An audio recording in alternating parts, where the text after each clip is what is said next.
This is the most underrated brand in the world of vintage watch collecting, and it's not what you think. It's Movado.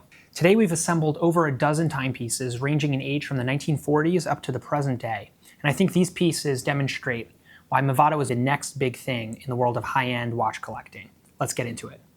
By the early 1900s, the name Movado had been registered, and throughout the 1900s, we've seen some of the coolest and most unique watches, which celebrate, in my opinion, both complicated and simple watchmaking as a classic fixture in the world of high-quality watches. We're going to start off in the 1940s with two pieces that I think represent the field watch side of Movado production. These pieces are incredibly small in diameter, sub 35 millimeters, but they sport Breguet dials and sort of two-tone design that is today a hallmark of the field watch segment. We have outbound this sort of darker ring where all of the timekeeping elements are stored. That's where we have the Breguet numerals that display each hour indication and also an outbound minute track. But then as you move to the center of the dial, you have this sort of lighter portion that sort of flanks the blued steel hands of the piece. This is the more conventional field watch iteration, and then right next to that we have a slightly more design-forward iteration, a Disco Volante piece, which has an integrated crown that's embedded inside the case far before Panerai was ever doing anything like this. I think this is a really cool watch, and again, it speaks to the more eccentric side of 1940s watch design. Moving on to the 1950s, I think we gain a bit of an appreciation for Movado as a complicated watchmaker. We have a precious metal Movado called the Kingsmatic that has the calendar indications at 12 o'clock. We have a pointer date on the outside of the dial, and this piece sort of encapsulates the triple calendar layout that is incredibly characteristic of mid-century watchmaking. Moving along, we have two pieces that showcase Movado's penetration of a variety of key retailers across the country. Firstly, Abercrombie & Fitch, which was once a supplier of high-end hiking and outdoors gear. Here, Movado actually partnered with Abercrombie in the 1950s. They've produced a variety of different pieces, and I think this is one of the coolest because it has a sort of field watch aesthetic with a beautifully patinaed dial and lovely indexes. This has a slightly larger case profile for the 50s, and I think it wears really well even in modern times. And pairing a watch with this kind of patina with a nice brown strap, I think does wonders for bringing out the character of the dial. And again, all these pieces that we've covered so far are just a couple $1,000s, which is not something that you typically see, especially for precious metal timepieces. Up next is a Movado for Cartier.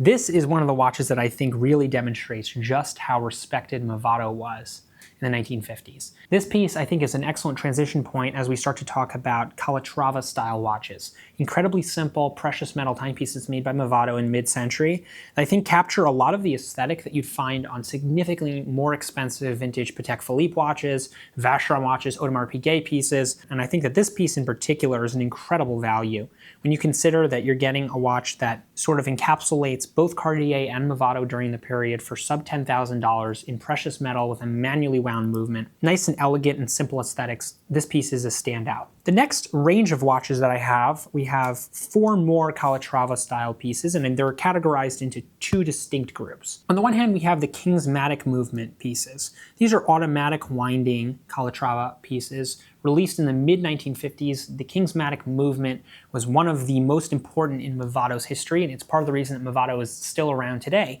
We also have manually wound Calatrava pieces. So we have a lot of lovely Explorer dial iterations that have 3, 6, 9, and 12 applied in Arabic numerals, and then we have classic faceted indexes like what you'd find on a Patek Philippe Reference 96, for example. And I think that the pairing of an Explorer dial with a more dressy package allows these watches to be incredibly versatile. These pieces with a sort of mid-size case, 35 to 36 millimeters, for what could easily be a one-watch collection that packs a lot of historical charm, but also has an incredible presence even in modern times. Moving along with the Kingsmatic theme, we now have what I would consider the more casual iteration of the same movement. This is what looks just like a Rolex Explorer, but it's actually far rarer than a Reference 1016. This is a Movado Kingsmatic S. It has the classic Explorer dial, the Mercedes handset that you see on a Rolex watch, Nice size with twisted lugs. This is a really lovely piece. It's patinaed beautifully to have this sort of baked look on the loom, but everything is incredibly intact and legible, and I think that this watch looks like it's been sitting on a dresser in the sunlight for the last 60 years, and the result is one of the most beautiful dials on the vintage market, and again, an incredible value for what you're receiving. Moving on, we now have vintage Movado chronographs dating to the 1960s, and I think that the details you find on these pieces are incredibly similar to what you'd find on chronographs from Patek, Vacheron, Audemars Piguet, mid-century watchmaking at its best, just distilled down to what is still an incredible value. So we have two different movements encapsulated in these 5 watches. We have M90 movements and M95. The M90 movement is characterized by a 2-register display. So we have 2 chronograph registers, just like this piece has, which has multiple scales outbound and inbound on the dial, and also has Breguet numerals applied on the dial in precious metal.